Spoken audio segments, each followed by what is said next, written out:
What's good, everyone? And yes, my eyes are on the road. Want to tell you guys, free agency is on its way, and we got to do a better job as a sports community, as sports fans, of understanding how a cap situation works, understanding situations, understanding the game within the game. Because a lot of folks, man, they're going off of, and that's why I really don't pay attention to mainstream media around this time too much, unless it's Woj or Shams. They're trying to sensationalize potential targets. Example, we all want the Ball brothers to play on the same team one day. We've talked about it for years. All the fans have. But unless they trade Gordon Hayward and Terry Rozier, that's not going to happen. No one's going to take Mr. Glass, a.k.a. Gordon Hayward's contract. It's not going to happen. I'm sorry to break it to y'all. It's not going to happen. They just don't have the money to do it. Michael Jordan and the Hornets organization has overpaid players. That's a reality. And if anyone disagrees, then I don't know if they know basketball or paid attention to it. But let me stay on topic. There's free agency. And we all know, for Lonzo's sake, the Bulls are showing the most interest, as well as the Clippers, Lakers as well. No one has mentioned the Hornets. Lonzo Ball has left one agency to go to Clutch Sports, or Clutch Sports. I say Clutch Points, but yeah, Clutch Sports.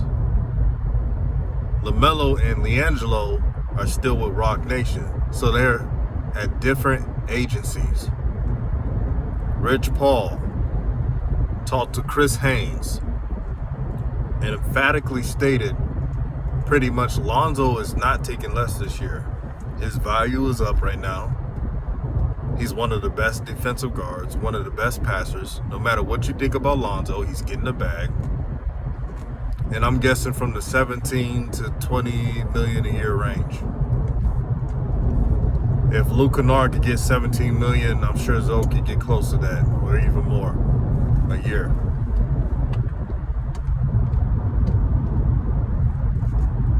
Also, the Hornets, and I know most of my subs are what you call real Hornet fans. As you know, I'm not a real Hornet fan. I'm just a fan of LaMelo. But I give you all facts. Everybody and their mama knows that the Hornets need a center. They need an athletic five that could push the floor. They're going to pay him good money, whoever the center is. So you see how much math I did? Before you go around saying, oh, they have 21 million in cap, meaning the Hornets. Don't forget, they're going to pay a center more than they pay Cody Zeller and Biyombo. That was their main weakness last season. And I don't care what type of guard the Hornets get. If they don't get that five position rectified, they will not be a playoff. I gotta understand the cap, man. Y'all gotta understand it. I was on Flight Sports TV this morning. Shout out to the homie Flight. Make sure you subscribe to his channel if you haven't. Flight Sports TV has a great channel and allows everyone to speak. Shout out to Dante, VRS, or I think I said it wrong, but he talks about the Ball family and sports as well. Shout out to Rave Kingdom, Ball Facts. J&J. Y'all know what it is. Coach Joe, DKM, AB the Hero. List goes on. Hoop jargon. Don't forget the homie hoop jargon. But on the show, there was some guy named Tony. And after I stated the scenarios that the Hornets need a legitimate big man that they're going to pay good money for, you got to pay up to get a good big man these days. And they can also use a defensive wing. That's going to cost them some money. They got Miles Bridges, who's ascending. They got to pay him not this year, but next year. So, unless they trade Gordon Hayward and Terry Rozier, and I like Terry Rozier. I know sometimes he can have tunnel vision, but Terry Rozier, he's clutch.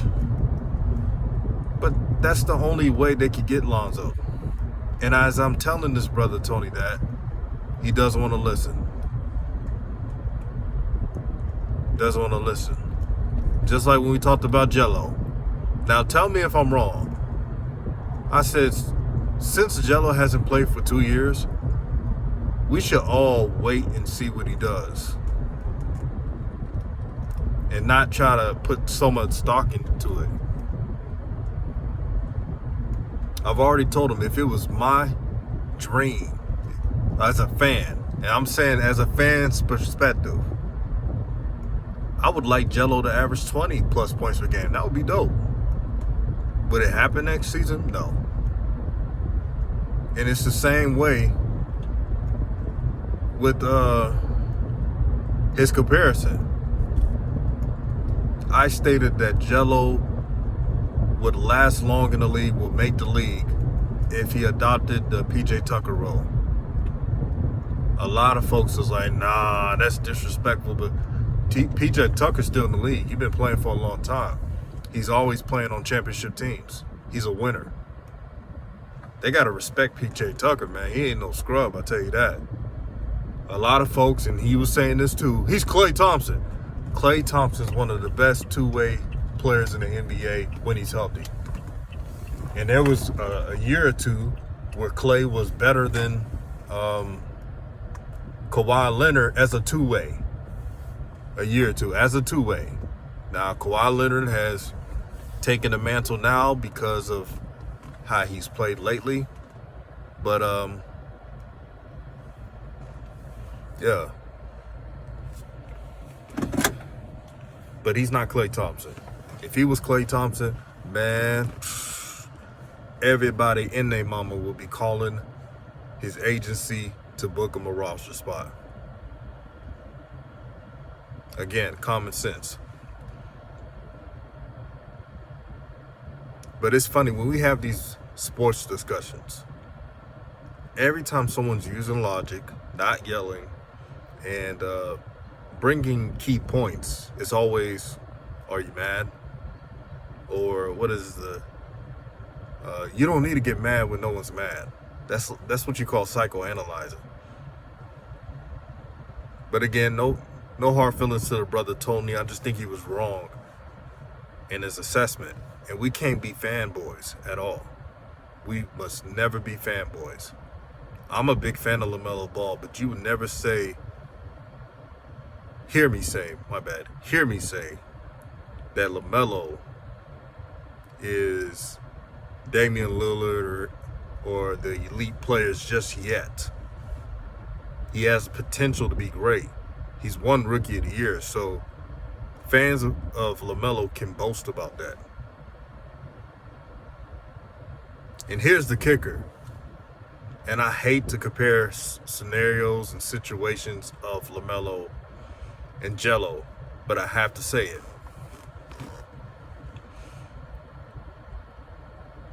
He told me, meaning Tony, that I was doing what old media did in regards to Gelo by saying wait and see. And I'm putting down Gelo or something like that. Putting down Gelo. He hasn't played for 2 years. And by me being honest, there's a response. It's logic over emotion. No matter what we say, the truth has to be revealed. And LiAngelo knows what he has to do. When he gets in the summer league, he has to score at the touches he get. He's not going to get the most touches. The highest draft pick usually gets the most touches. That's just the politics of it, or the politricks. But within those touches, I want to see LiAngelo Ball just do his thing. I really want to see that.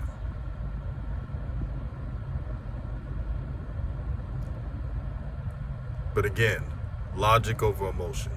When we use logic and we break down the game, all areas of it, then our IQs are better. The basketball discussion is better. But that's all I wanted to say. I'm excited for free agency. I'm excited for what's to behold. You guys have a great day. Peace and blessings. Peace and love. Love your neighbor. Love your friends. Love the people around you and cherish your day.